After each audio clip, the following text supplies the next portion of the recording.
Hi, you guys. It's Yaz, and today I'm going to talk about 3 ways to handle a narcissist. There's really only 3 ways you can handle a narcissist. Not everybody can go no contact, and a lot of people sit there and they say, oh, all these influencers, they always talk about disengage, no contact. And I'm going to talk about when you should go no contact. And some people can't go no contact. Sometimes people can't leave the narcissist for a lot of different reasons. It could be financial. It could be children involved. They can't afford to be on their own. And so they have to put up with the narcissist. This is why I always say, never, ever be dependent on a narcissist and put yourself in a position where you can't leave, okay? You always got to have your own thing. You always have to have your own money, because money gives you freedom that you could walk away and say, you know what? I'm not taking this anymore. I'm leaving. So the first way that people can handle a narcissist is this. If you're in a situation where you can't leave that narcissist and you have to deal with this narcissist and you need to have peace, okay? There's a couple of different things that you could do.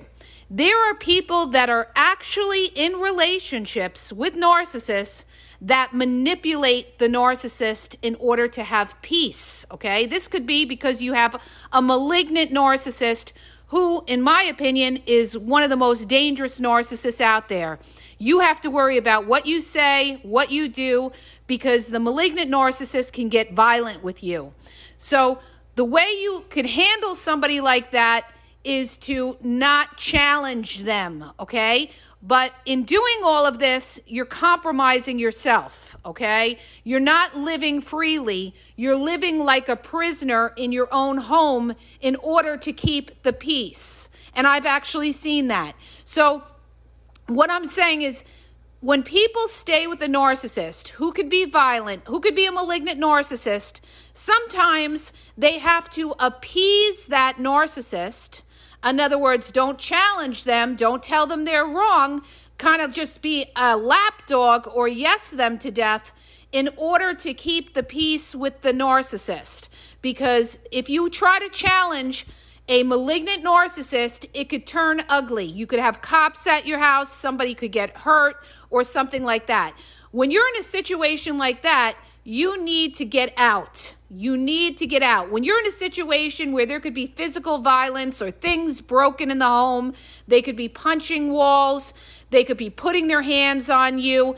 There is no end if buts about it. You need a silent plan to get out, okay?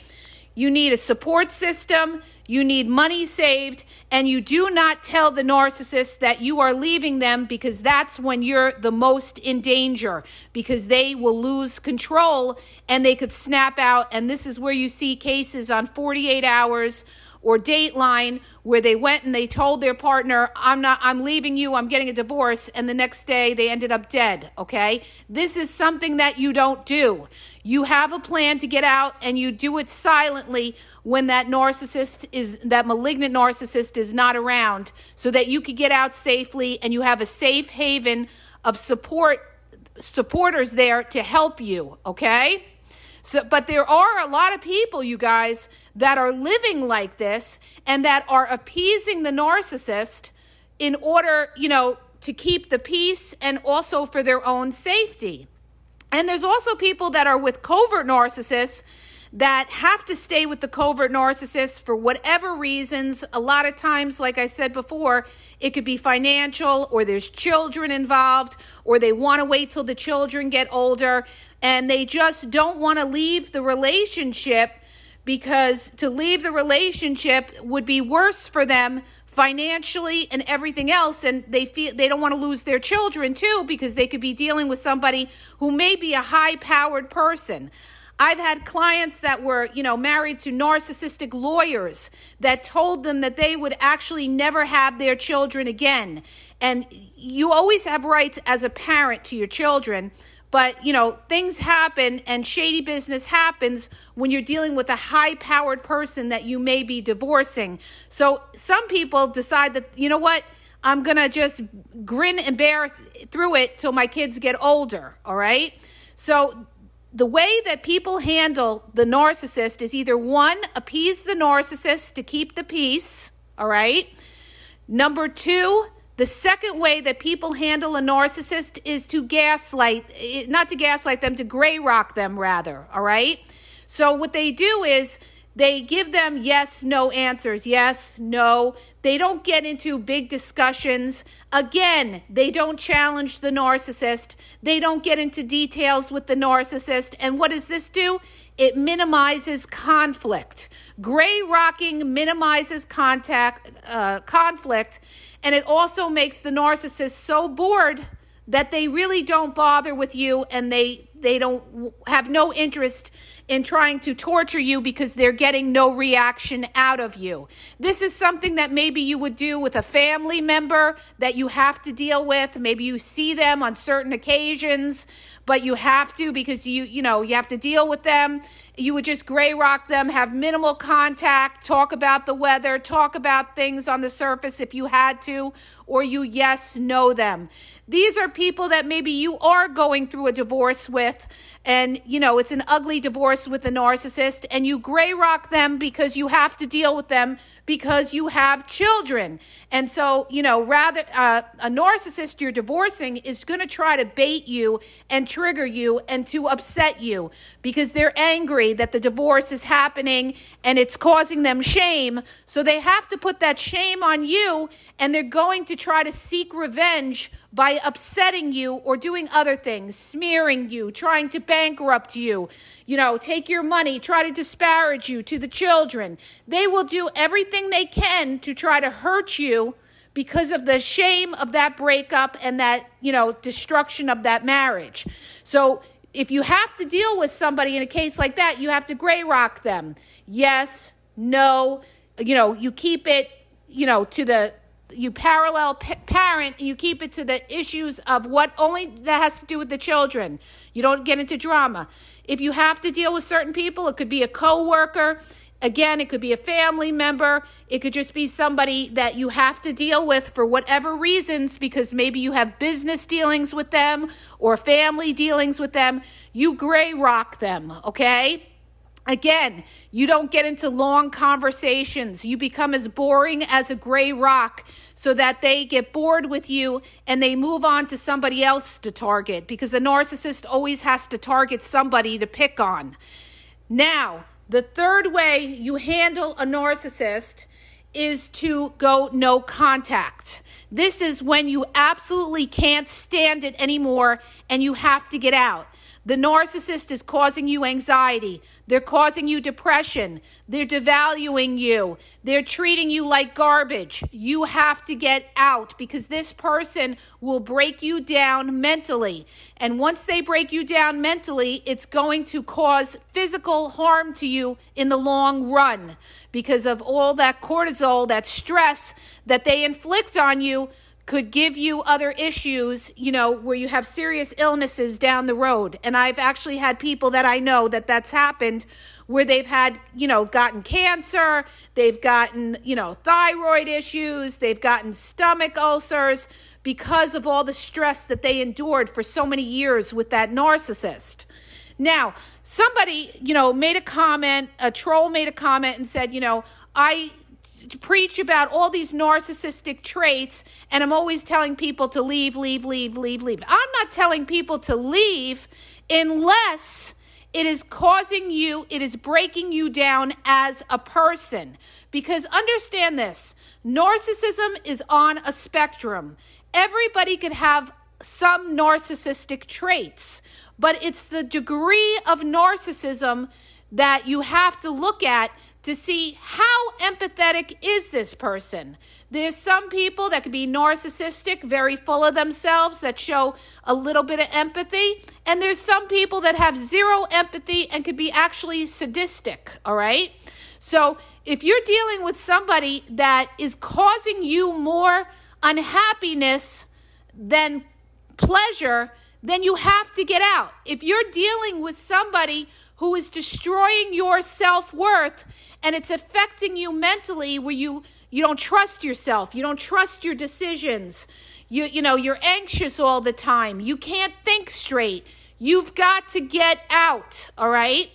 Because you only get one life, all right? You only get one life. And one of the worst things that could happen to somebody is to waste their life away with somebody who is destroying them mentally with narcissistic abuse, making them feel less than, causing them to be depressed all the time because of all the judgment, criticisms, and put downs.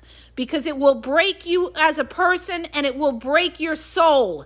Because understand this, narcissists are damaged people and their end result will damage you. They will inflict all the shame that they went through, usually through their childhood trauma, and they will put all that shame onto you.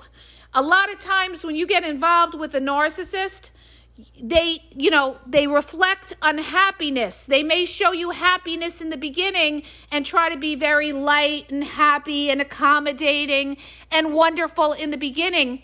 But deep down, you're dealing with an unhappy person.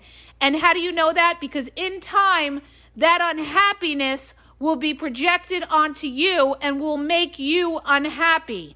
So yeah, you leave a situation like that because you're unhappy. You don't have peace. Narcissists don't give you peace because they're shady. They're of darkness. They don't give you clarity. They don't give you security. They don't give you safety. And what does all of that? What's the end result of all that? That's going to make you anxious. That's going to make you fearful. The narcissists themselves are full of fear. That's why they do what they do, because of all their fears of, feeling less than or somebody getting over on them. So this is why they manipulate so that nobody ever hurts them or gets over on them. But all of those fears will be projected onto you. All of that toxicity and all of that demonic spirit of, fear, anxiety, depression will be put on you to the point where a lot of people end up a basket case after dealing with a narcissist where they're in therapy trying to figure it out. And a lot of therapists don't know enough about narcissism and, some of them just put them on antidepressants and this and that without really going to the root of the problem. And the root of the problem is that narcissist broke down your self-worth, your self-esteem. And when you break somebody's self-esteem, self-worth, it's going to cause them to go into a depression and have anxiety. This is why you have to build yourself up. This is why you have to know who the fuck you are. This is why you have to stay grounded in the facts. The facts are the truth. And when you stay grounded in the facts, you say to yourself, no, not today, Satan. This person is gaslighting me. This person is playing mind games on me. This is not going to work. See, the problem isn't me because you are not transparent, all right? And this is one of the biggest red flags you are dealing with a toxic person is that they are not transparent, all right? So when you don't get transparency out of somebody, then you don't have to be transparent with them. Then you don't owe them anything. You don't owe somebody who's toxic, who's not transparent with you, anything. Because if they don't want to open up to you, then you don't need to open up to them, okay? Because as a matter of fact, that shows you that they don't trust you. So why are you going to open yourself up, be transparent to somebody who doesn't trust you? You're not going to do that because now you know you can't trust them because anything you tell them, they will use against you and they will smear you, all right? So you guys, it's like this. There's, again, 3 ways to handle this narcissist. You have to evaluate your situation, your living circumstances, and the person that is narcissistic in your life. You have to evaluate how much you can take from this person and how much you can't. See, a lot of people don't even know what their boundaries are. They just kind of go with it or hope that the narcissist changes because the narcissist gives them a glimmer of hope that they're going to change. And then they may change for a month or two, and then they revert back to their basic ways, all right, because they repeat the same patterns. But the thing is this, you guys, you have to decide what you could live with and what you can't. What are your boundaries? What will you allow? Will you allow somebody to talk to you in a negative light and be disrespectful? Do you want to live with somebody like that? Do you want to live with somebody that you can't resolve conflict with, that can't sit down and talk to you and be able to own when they're wrong? Because if you can't, and I know people that do this, they have a partner that cannot resolve conflict, and everything, the partner goes into the silent routine. You're dealing with a covert narcissist. They go into the silent routine, or they stonewall, walk out, call you crazy, and then they come back and they never want to bring up the argument. Why? Because they don't want to take that accountability and shame.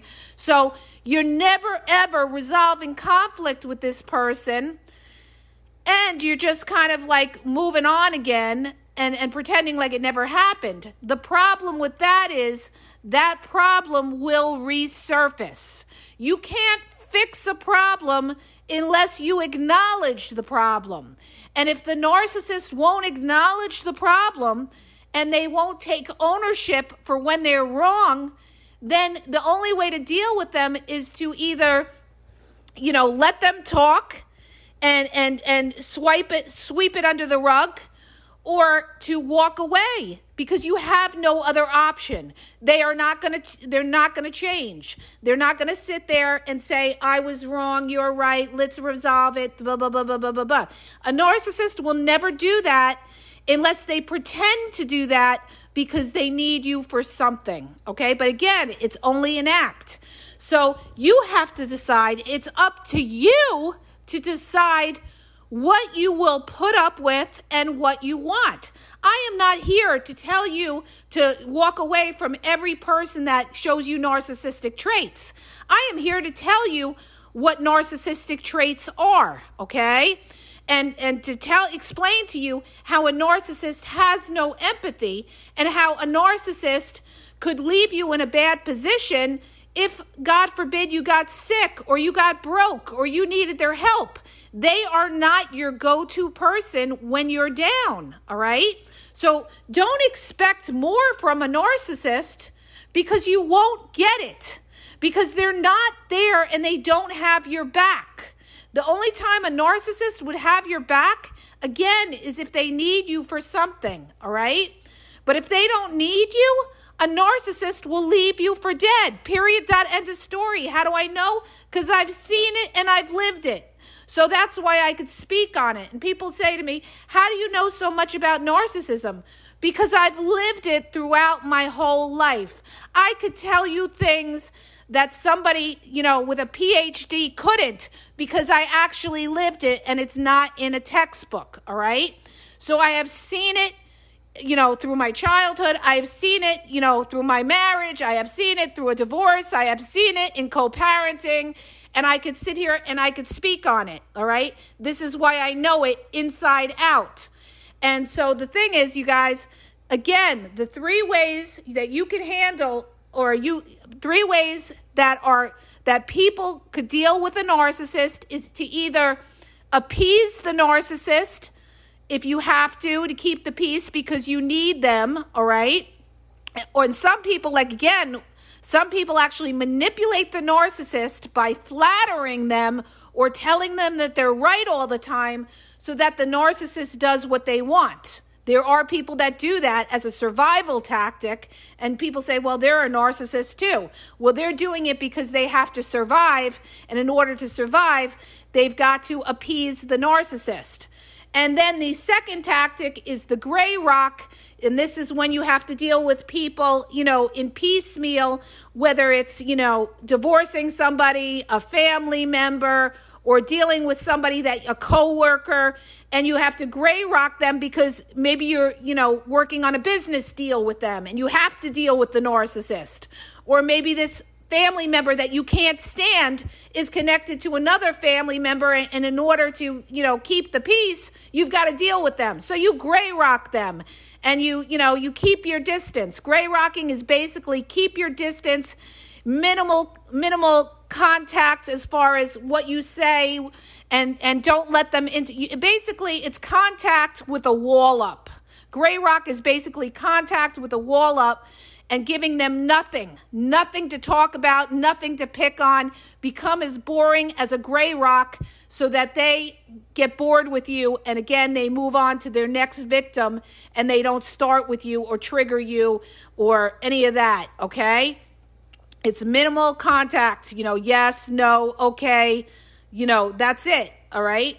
And then the no contact is when you have had enough. Enough is enough of the bullshit of the narcissist, the lying, the manipulation, the cheating, the gaslighting.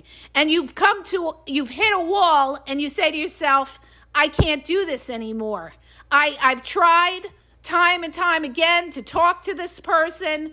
I've tried time and time again to resolve conflict with this person, and I'm getting nowhere. And that's when you come to that point of no contact, because you realize there is no resolution here because you are not dealing with a transparent person, okay?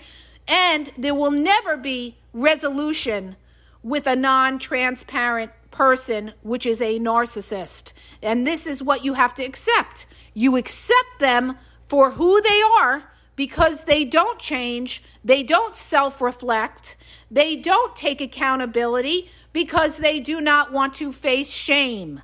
But you accept who they are. They are not like you. They are not built like you. So you have to handle this person with kid gloves and keep your distance, all right? Keep your distance if you can, because a narcissist will try to trigger you. They will try to upset you. A narcissist will come back and try to trigger you. They will try to upset you because they want to pay you back for the fact that you're stepping away from them, all right? So I hope that helps you guys. If it does, hit the subscribe button, share the podcast. If you're looking for confidential one-on-one phone coaching, check out the link in the bio at askyaz.wixsite.com. If you want more reels, more videos, and everything I've done is on YouTube, 5,000 videos almost on YouTube, talking about them covert narcissists and the discard and the manipulation and the reverse discard and the fake discard and the hoovering and all that. Check out my YouTube at the Game Exposed podcast for more posts and information. Check out my Instagram and my Facebook at the Game EXP123, and TikTok is the Game Exposed. And have a great day, you guys.